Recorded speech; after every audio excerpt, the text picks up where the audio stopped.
let's dive into today's video and how I put together my off-grid power system for my cabin. So let's talk about what I did.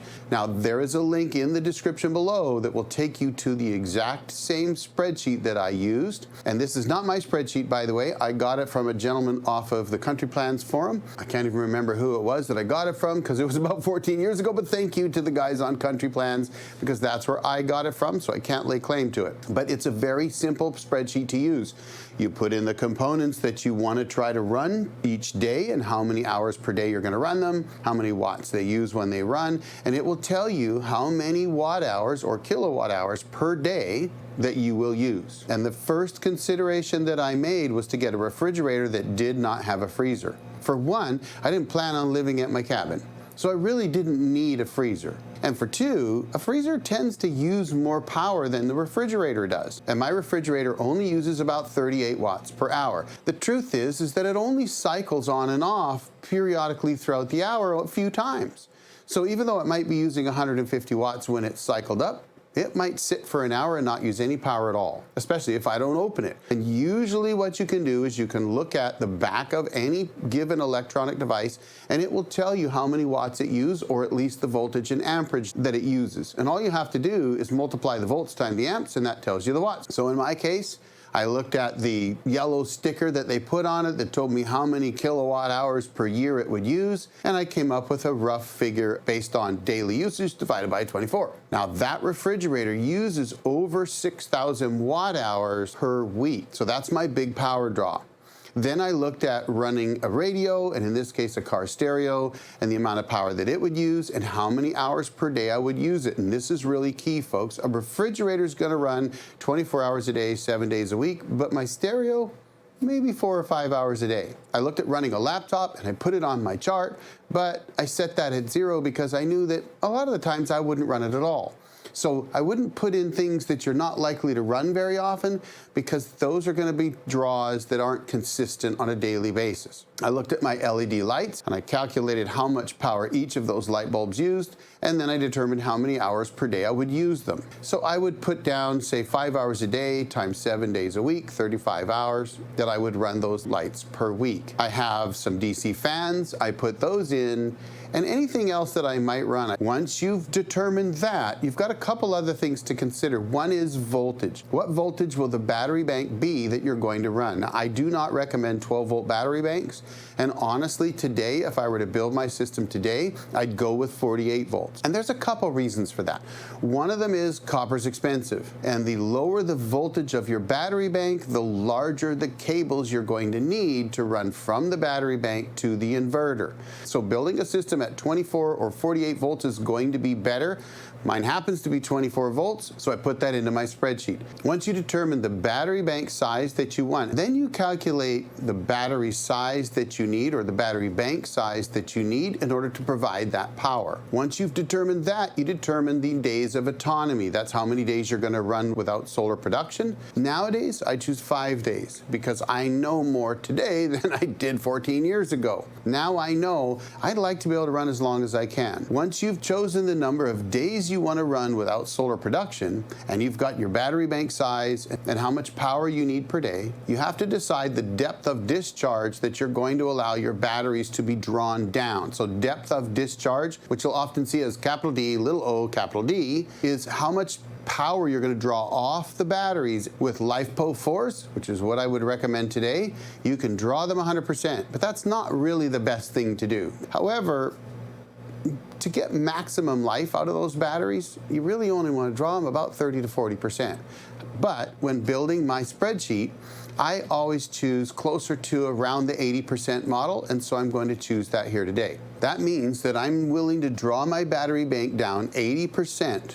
So if I have 100 amp hours, I'm willing to use 80 amp hours off that battery, but I know that that battery should last me at least 10 years, if not longer, when doing that. So with LiFePO4s, I'm not too worried about it. If you're going to use flooded lead acid batteries, AGMs, any lead type component battery, then you really shouldn't draw those down more than about 20 or 30%. You could set it at 50% if you really want to push those batteries, but you're going to get a lot less life out of those batteries at 50%. So in this case, I'm saying I would use LiFePO4s, and I set it at 80%. Once you figure that out, the next step is to determine the average temperature of those batteries. Now in my case, I keep them at least 50 degrees or better, so I choose 50 degrees Fahrenheit, which gives me a factor of 1.12, and the spreadsheet will then calculate the number of amp hours per day you need times 1.12, or whatever factor you use for your temperatures, and it will give you a final total. In my case, that's over 390 amp hours. The next step then is to choose a battery. Now this is very important. If you've chosen 24 volts, then all you've got to do is go out and look at 24 volt batteries that, first of all, you can lift, because honestly, folks,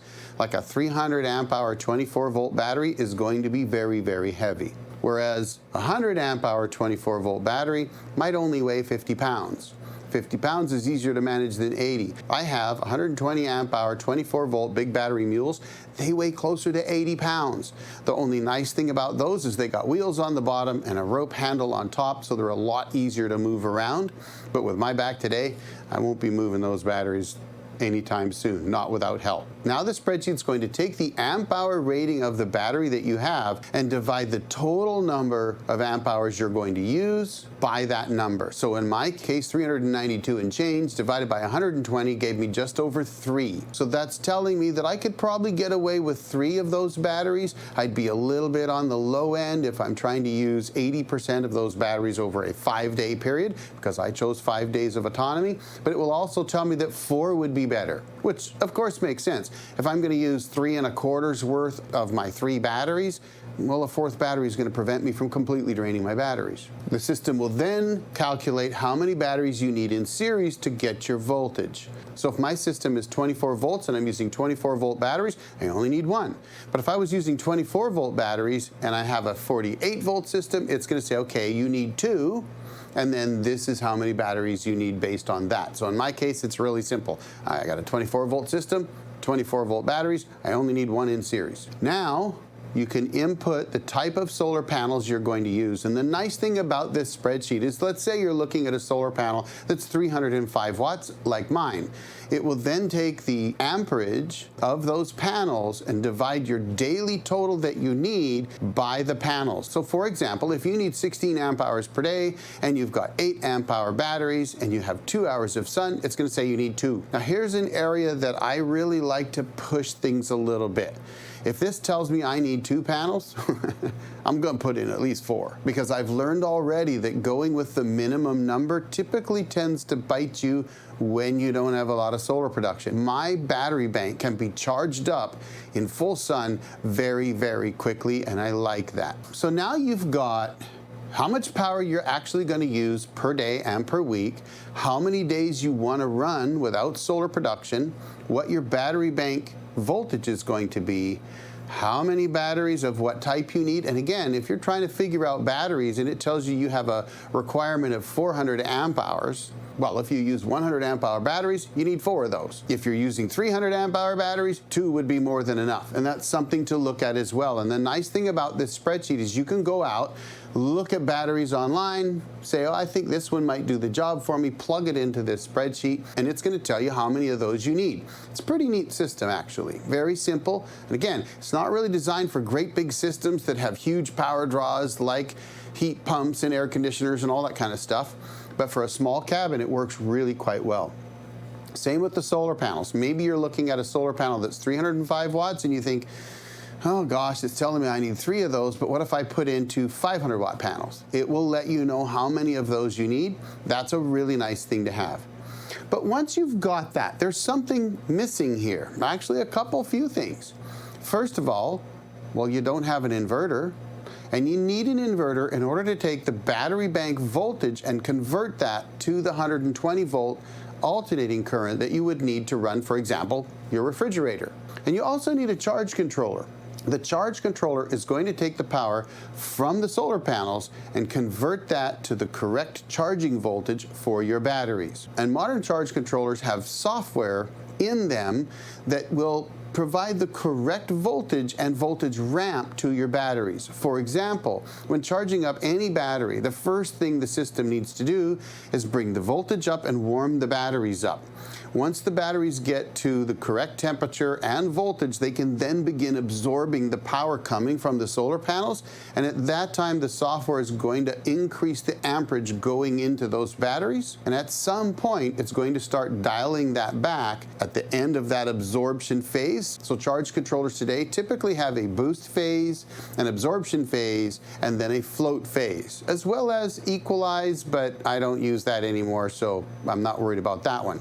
But once those batteries are at that 100% range, then that charge controller can either just shut down and not provide any power, or it can go into what's called float, which is like a trickle charger. It's going to provide some voltage, some amperage to the batteries to keep them up to 100%.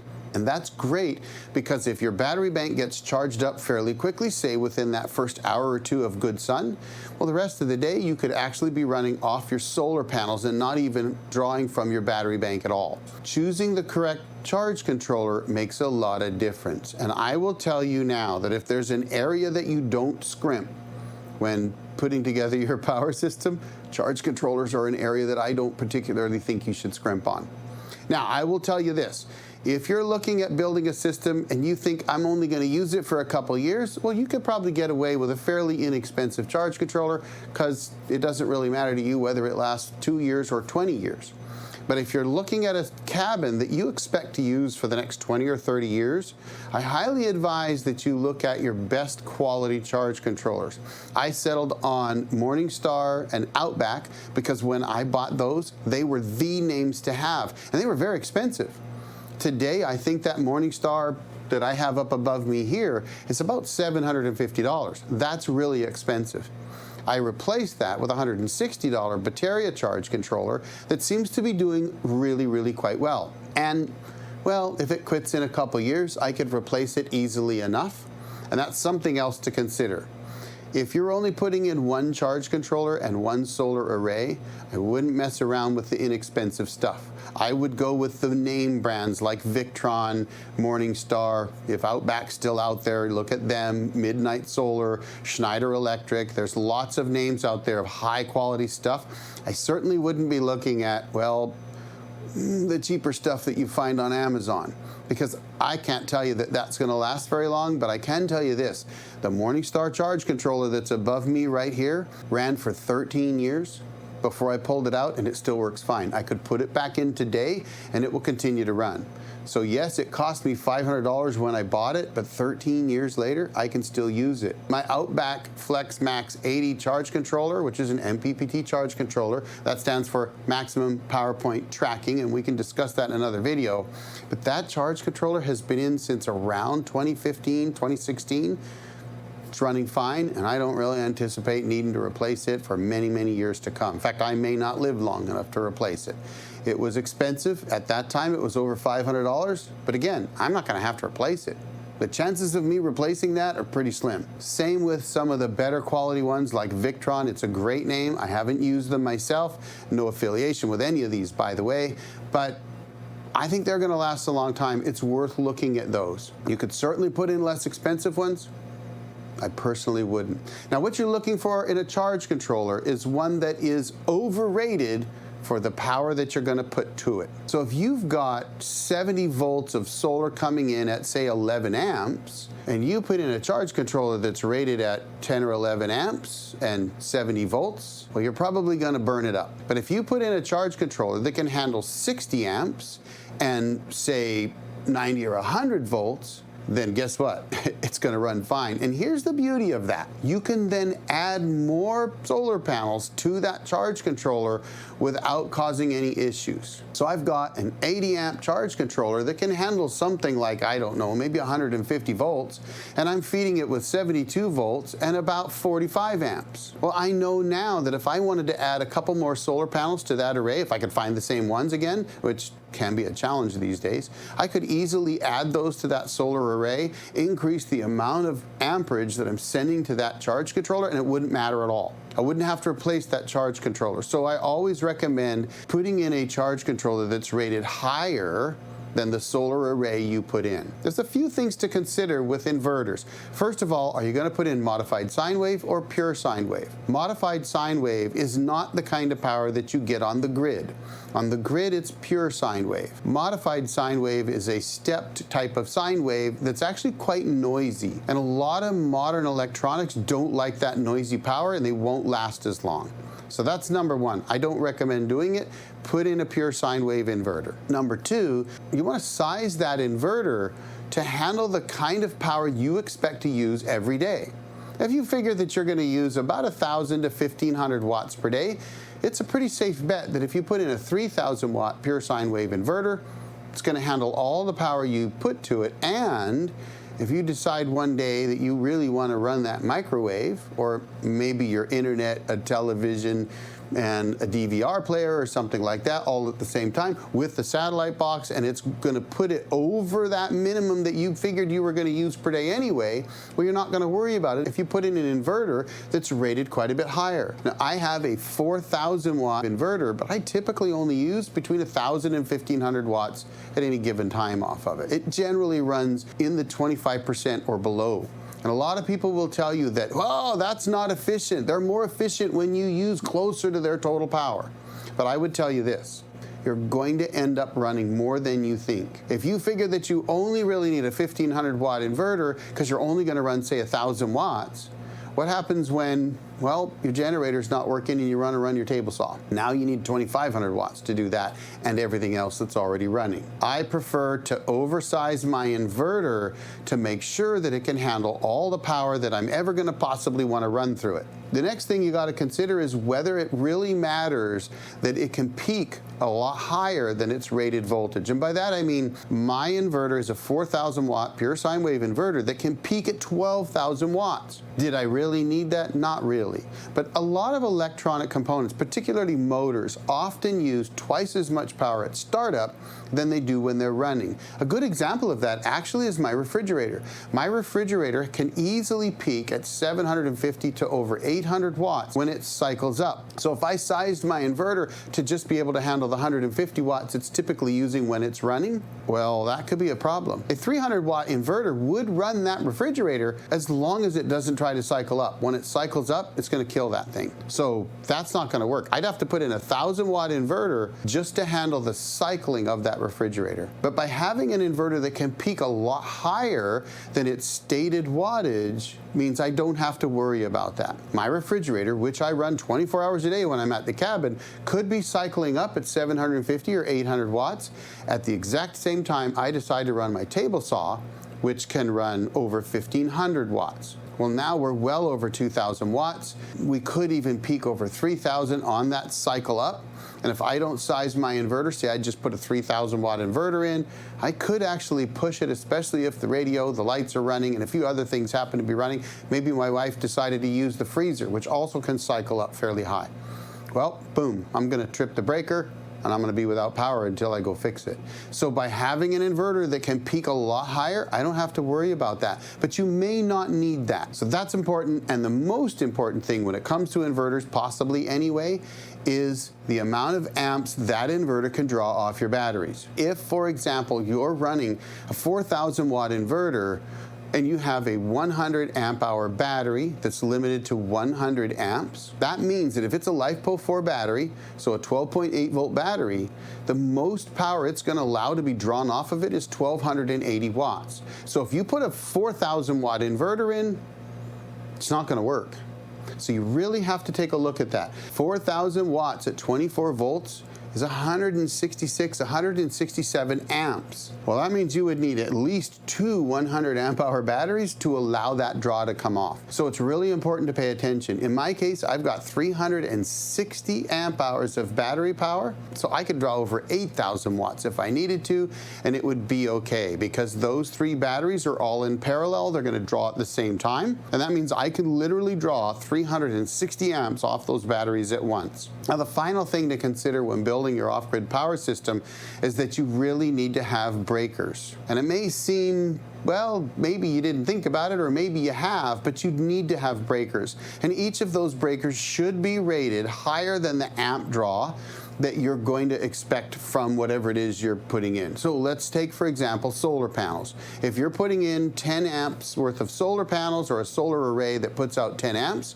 then you're going to need a breaker that's at least 15 amps.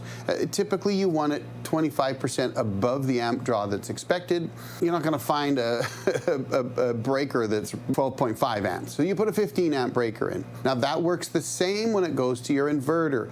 If you have an inverter that can draw 166 amps when trying to run, then it needs to have a breaker between it and the batteries that's about 25% above that.